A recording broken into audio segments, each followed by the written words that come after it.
Well, there's Steve Arts 89. Well, there are a few legitimate issues with Doctor Who, the new series that people are talking about. Now, of course, there are always the toxic fans that have always existed in the fandom, but since social media have just proliferated, so there's those people who are always going to hate, and particularly racist, sexist people who have issues with LGBTQ plus people, with people of colour, women. They're always going to get upset, and even if they're not upset, they're going to make videos for people who will get upset and watch their videos. So there's that whole side of it. But then there's people with legitimate issues with the show, and they often get dismissed and thrown in with the toxic fans. And some of the things that people have brought up, even places like Who Culture and that have brought these up, and they're clearly fans. And they come back to a couple of statements Russell T Davies just made, because there were things that were bothering people, but then they sort of weren't sure, and then when they heard his reaction to it, they thought, yes, this is an issue. The first thing is breaking the fourth wall. Now, Doctor Who has broken the fourth wall a couple of times. Apparently, there was a Christmas special in the first year of Doctor Who where the Doctor said Merry Christmas to everyone at the end of the episode, with a live broadcast, was broadcast on Christmas Day. There was a moment where the immortal and the only real Doctor Who for me, Tom Baker, looked at the camera for a second and smiled. There are a few moments like that that are sort of odd and abstract. There's one with the Doctor started off old, then he got sort of younger and funkier as things went along and interesting, and then the third last Doctor, but before Jodie, Peter Capaldi or whatever it was, he was just so old and decrepit and creepy. He did a cold open where he was talking to the camera but that was very much contained as that open. So for the most part, there have been fourth wall breaks, but they weren't, we're talking 60 plus years of TV shows, so, But Russell T Davies has been doing them a lot. Mrs. Flood, who no one knows who she is, and I think there have been a couple other ones. And then there have been examples where things have happened had no explanation. And, for example, there apparently is an explanation for the fourth wall breaking, but he just decided not to include it. It was written in an early draft in something and he removed it or didn't follow through with it.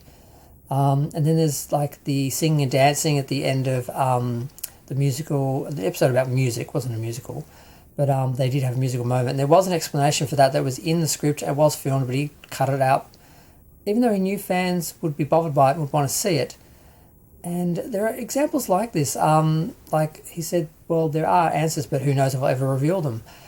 It just shows a real disrespect to the audience, and more of an interest in sort of promoting talk on social media about these things rather than just having a good episode. It's let's create something that's going to bother people or frustrate people and get them to talk online about the show.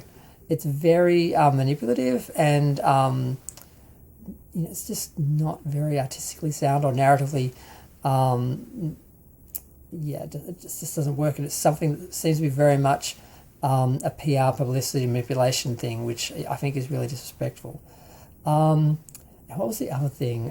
So it's a fourth wall breaking, not explaining things. There are things that have been specifically set up that people thought there was going to be a reason for, and then his explanation was basically just, I just felt like doing it.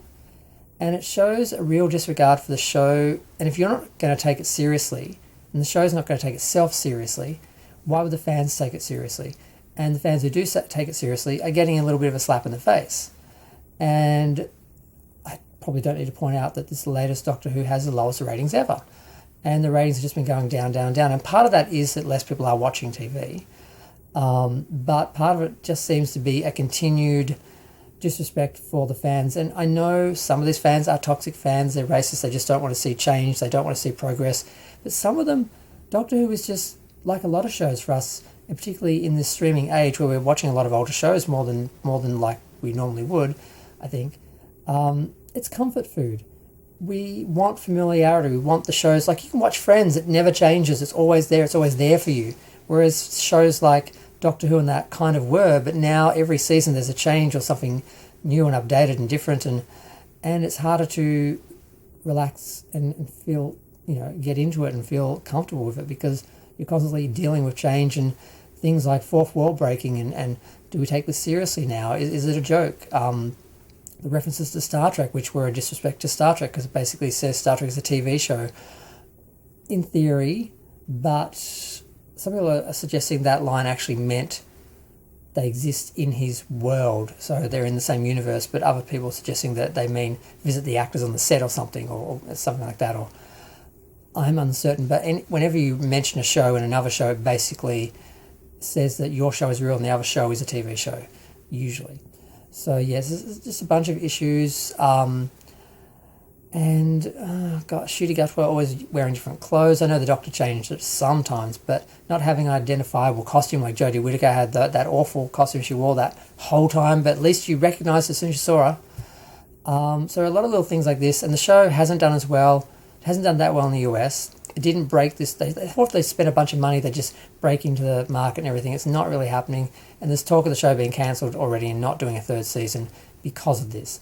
And I think contributing to it is this continued sort of bit of a flippant attitude and bit of just not taking the show as seriously as they should, because I think they think the people who do take it seriously shouldn't be taken seriously.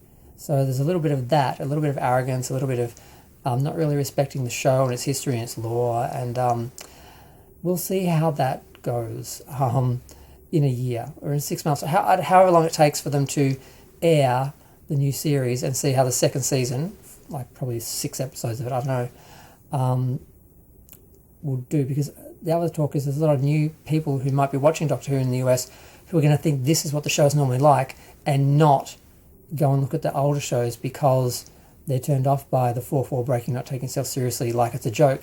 And maybe that shows some insecurity and contempt with the show runners and the makers, that they don't actually have a lot of respect for the show. Maybe they're a little bit embarrassed to be doing Doctor Who, because unless you take it seriously and respect it, no one else is going to. And I'm still talking after 7 minutes, so I've got to go. Feel free to share, like, comment, subscribe. Let me know what you think. And you should watch the Council of Geeks video about fandom and has it always been toxic, and how things have changed and sort of stayed the same but changed. So it was really interesting. But I'm going to go.